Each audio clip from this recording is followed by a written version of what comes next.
ごぼうご飯、なんとかなの味噌汁。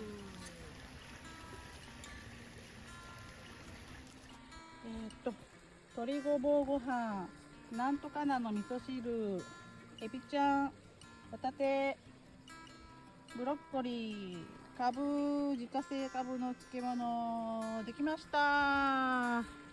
完成です。完成です。今日のランチ。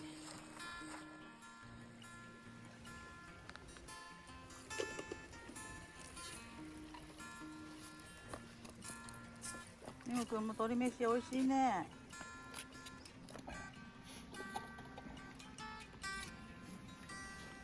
ごちそうさまでした。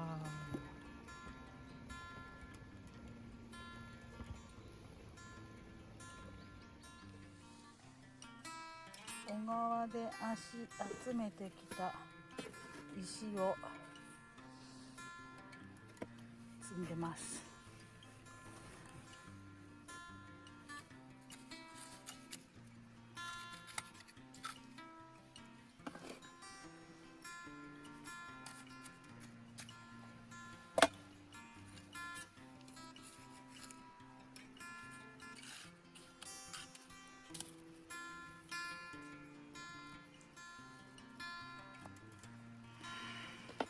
リムくんお家帰ろう。ちょっとね、お父さん作業してるから。